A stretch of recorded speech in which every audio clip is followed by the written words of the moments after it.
कि हमारे पास भूमि का तो हिसाब देख लिए है, इससे पहले भूमि का हिसाब देख लिए। अब यहाँ पहाड़ है, पठार है और मैदान है। जहाँ मैदान है, लोग अपना जीवन यापन किस तरह से करता है?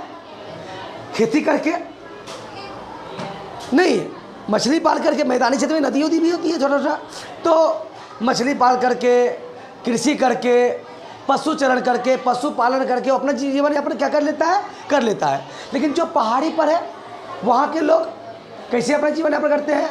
तो वहाँ के लोग प्रायः क्या करते हैं? सेब, संतरा, नारंगी, जो ठंड प्रदेश में होने वाला चीज़ है वो बेचकर, फल फ्रूट, अंगूर वंगूर, इससे क्या करता है कि ज़्यादातर उत्पादित करके वहाँ से वो अपना जीविका चला लेता है, जीविकोपार्जन का कारण बन जाता है। उसके बाद पर्यटन केंद्र बना दिया जाता है जगह जगह पे।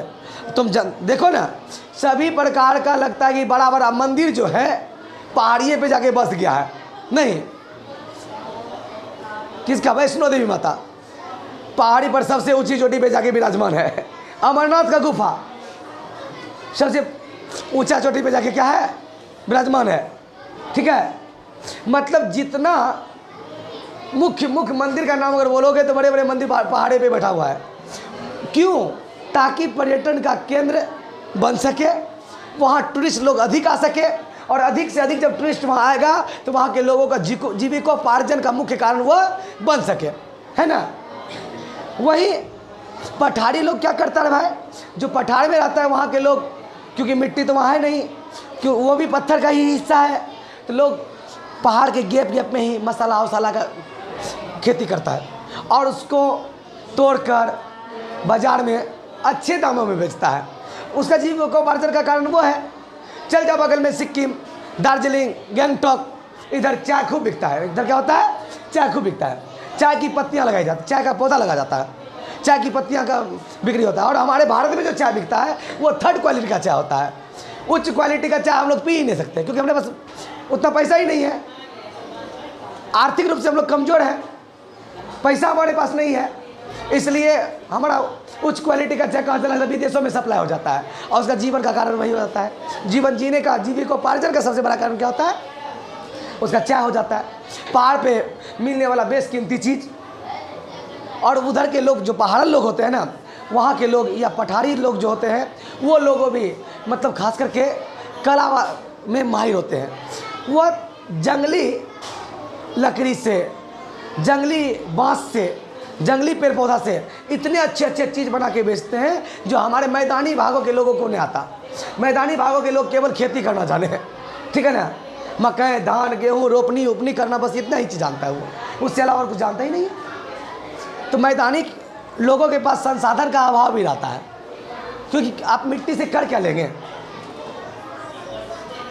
पहाड़ी है, बहुत तेज़ हवा चल रहा है, वहाँ से पवन चक्की तैयार करते हैं? नहीं कर सकते हैं। उसके बाद बड़े बड़े वन संपदा वहीं पाया जाता है, बेशकीमती लकड़ियाँ वहीं पाई जाती है। तुम देखा होगा ना पुष्पा 2 या पुष्पा, किस पर बनाया गया फिल्म है? वो फिल्म बनाया गया केवल चंदन की लकड़ी पर। और चंदन की लकड़ी का तस्करी कहाँ से होता है? दक्षिणी भारत से होता है ना। उधर क्या पहाड़ी ना है,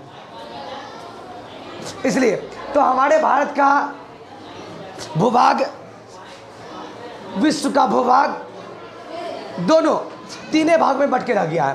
पर्वत, पठार, मैदान, है ना। उसमें कुछ घाटी वाटी जो है सब उसी का हिस्सा है ना, आखिर उसी का हिस्सा है। ठीक है, तो अब ये हो गया। अब बात करते हैं अगला टॉपिक मृदा का। अब आपको बात करते हैं प्राकृतिक संसाधन का दूसरा भाग मृदा निर्माण। क्या बात करते हैं? मृदा निर्माण। अब मृदा निर्माण कैसे होता है? मृदा निर्माण कैसे होता है? क्योंकि मृदा भी एक संसाधन है। मृदा अगर नहीं होता तो हम नहीं होते, मृदा नहीं होता तो हम नहीं होते। क्योंकि कहा जाता है कि हमारा शरीर 5 तत्वों से मिलकर बना हुआ है। कितने तत्वों से? 5 तत्वों से मिलकर बना हुआ है। कौन कौन तत्व? तो हम जानते हैं कथन, क्षिति, जल, पावक, गगन, समीरा। क्षिति, जल, पावक, गगन, समीरा। लेकिन हम अपने ज्योग्राफी के भाषा में, बायोलॉजी के भाषा में बोलते हैं हेल स्वा। क्या बोलते हैं? हेल स्वा। हीट, लाइट, मिट्टी, सॉइल, वाटर और एयर। क्या होता है? देखो, हीट, लाइट, सॉइल, वाटर और एयर, ये चीज़ ही हमारे 5 तत्व हैं जिसके वजह से हमारा शरीर बना है। और उसी एक में से एक चीज़ है हमारा सॉइल, मिट्टी। क्या होता है? मिट्टी। मिट्टी बनता कैसे है? कहता है मिट्टी बनने की प्रक्रिया काफ़ी धीमी प्रक्रिया होती है, लाखों करोड़ों वर्ष लग जाते हैं केवल 1 सेंटीमीटर मिट्टी बनने में, लेकिन उसका अति दोहन करने में कितना समय लगता है? सेकेंडों में हम उड़ा रहे हैं, है ना। इसीलिए हम लोग को प्राकृतिक संसाधन का एक हिस्सा है मृदा।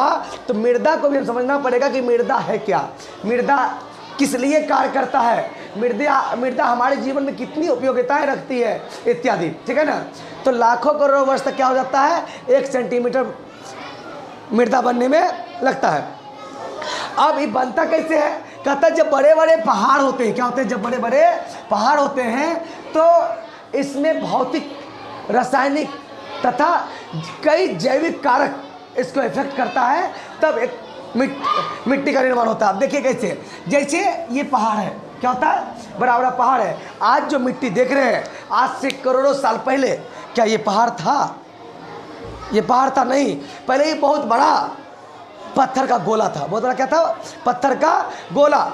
वो टूटता गया, वो क्या हो गया? टूटता गया, कई उल्कापिंड टकराता गया और इसका दशा ये होता गया।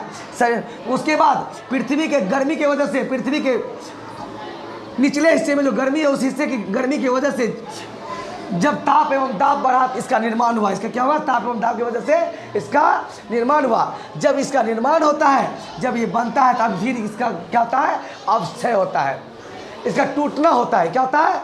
इसमें जब लगातार उष्मा पड़ता रहता है, सूरज का लगातार उष्मा पड़ता रहता है, और जब ये गर्म होता है और इस पर जब फिर रात में इसका ठंडी पड़ता है, ठंडी गर्मी बरसात, ठंडी गर्मी बरसात, ठंडी गर्मी बरसात की वजह से ये पत्थर में दरार आ जाता है।